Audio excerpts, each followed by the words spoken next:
Hey everybody, welcome back to my channel. Today we are doing a review of Felix Ever After by Kaysen Callender. If you're interested in hearing more about this book, my thoughts about this novel, stay tuned. Make sure that you thumbs up this video, drop something in the comment section below. Let me know if you're enjoying this content, if you have any suggestions on anything you would like to see me review on this channel. And without further ado, let's get into this review of Felix Ever After. In recent years, there has been a shift in the amount of visible queer literature. A complete turnaround from the days when you had to go deep in the back of a library just to find a work of fiction with a single queer character. Just last year, I walked into the library of a high school and there was a copy of I'll Give You the Sun right in the display case. But what LGBTQ plus literature still lacks is diversity. The stories of queer and trans people of color, let alone those that are Black, rarely get the same attention as the Simon and the Homo sapiens of the world, also known as the multi-million-dollar movie Love, Simon, or its Hulu spin-off series Love, Victor. But with Felix Ever After, Kaysen Callender isn't afraid to challenge the norm. And they crafted a beautiful web of characters to speak on loving yourself, identity, and accepting love from others. The novel follows Felix, a queer, trans teenager attending an elite, code for expensive and white, school for the arts in Brooklyn. If that doesn't make you stand out from a bunch of privileged white kids, I don't know what will. But when an anonymous culprit posts Felix's dead name and old photos of him for everyone to see, he sets off on a mission to find out who is responsible. Despite how wonderful this novel is, I did only pick it up after seeing it splayed all across the internet during the month of June. But now Pride Month is over. And as companies slink back into their usual heteronormative programming, this rainbow-tinted air of inclusivity will slowly begin to fade away. 1 month a year to celebrate marriage equality and shaky LGBTQ workplace protections. 30 days where mainstream publications mourn the loss of the lives at Pulse nightclub. And amongst the string of killings of Black folks at the hands of the police, they have begun to actually declare that all Black lives matter. Sadly, the names of Tony McDade, Dominique Fell, Rhea Milton, and countless other trans folk who have been murdered this year will begin to move to the back of everyone's minds. It's an unfortunate reality, but 1 month is all most people need to feel good enough about recognizing the existence of queer and trans folks. Queer and trans folks that are interwoven into the fabric of this wonderful country. And in this, I honestly have to recognize my own failings. Felix Ever After is the first book that I have ever picked up and read for pleasure that has a trans protagonist. And I'm honestly ashamed of that. What was particularly insightful about Felix Ever After is Kaysen Callender wasn't afraid to call out the transphobia that is often the most present within queer communities. Too often, even within the LGBTQ plus community, we push the contributions and struggles of our trans brothers and sisters to the back burner, constantly centering those of cis men and women.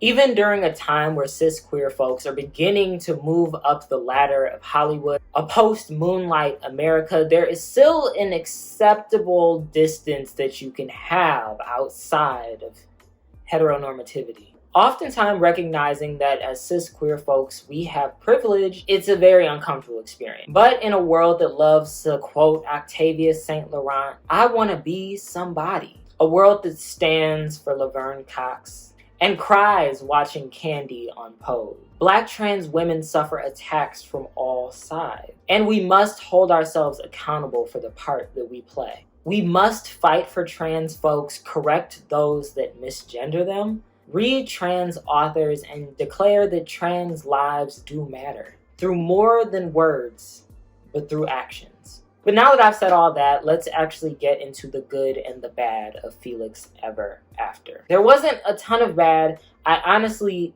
loved this novel. So, the good. I love how descriptive it was. You could clearly imagine every setting. The language that Case and Callender used throughout the novel was extremely captivating. Though I've never been to Brooklyn, I could imagine all of the places that Felix was going throughout their journey in this novel. Another thing that was good, Case and Callender was not afraid to call out the transphobia that is widely present within the queer community. Going as far to say, in this novel, during one particular section where Felix actually went to a meeting at the local LGBT organization, and one of the people speaks up and says, gay cis men, especially white men, it's like they're one identity away from what they consider normal. So they hold that identity over us, enjoy their privilege and power in their elitist little group, try to push the rest of us away, and treat us like dogs.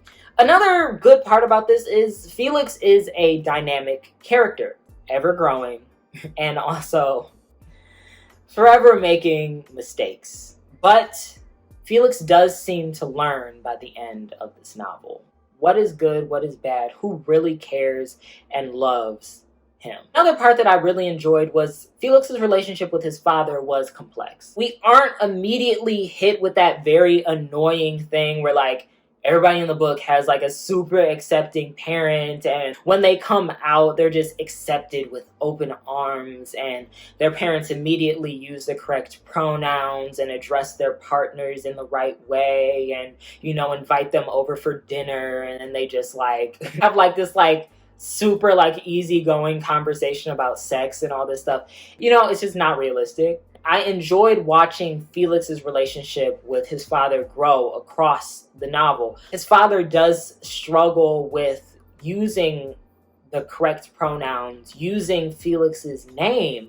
And I think that showing that reality of having a child that is trans and also a trans person going through this with their parent, it gives people an opportunity to relate. I think that having this realistic relationship with Felix's father is a good thing. Now to a few of the things that I was kind of iffy about in this novel. So we have to remember that this is YA lit. With YA lit, it's something that's also like very common. Like if you've ever read Wattpad novels, books on Wattpad, then you'll know this. There are a lot of like music and TV show references that are laid on pretty thick within the novel. So here's an actual quote from the book, and I was just like rolling my eyes. We play music for each other through the phones, from Khalid to Billie Holiday, until we eventually fall into a pattern of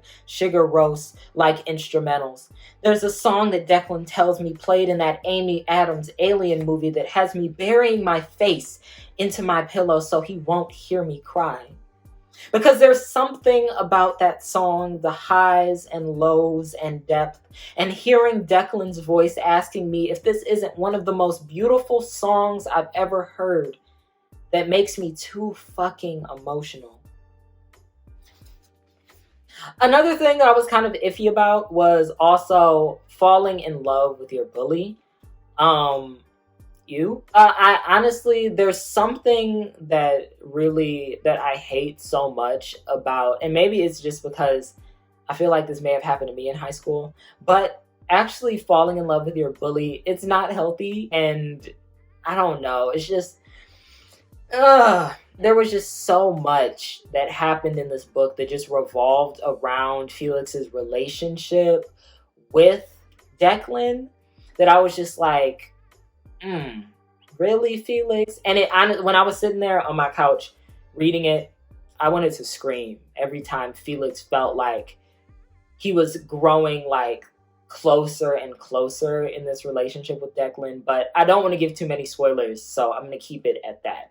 And then the last thing that I was kind of iffy about was I wish there was a more dynamic authority figure in this novel. Oftentimes in YA lit, parents are very lax and really like a strong like authority figure. There isn't like they sometimes have like that wise like aunt or uncle or something like that, but even with Declan's grandfather, I was still like, there needs to be somebody that really can like center these teenagers, so they're not making as wild decisions as they're making. Like, you totally understand when you're teenagers, the drinking, the smoking, all that stuff, like, you know, it's bound to happen. But when it comes to somebody really like sitting them down and like nobody gave anybody like the talk in the novel. Felix's father almost did, but like was super relieved when he felt like he didn't have to. Have a child that is vulnerable. Felix in this world is like an extremely vulnerable person, and to just like sort of like not feel the need to be super protective over Felix, it kind of just it rubbed me the wrong way. Is Felix's father aware that Ezra's parents just are not around at all?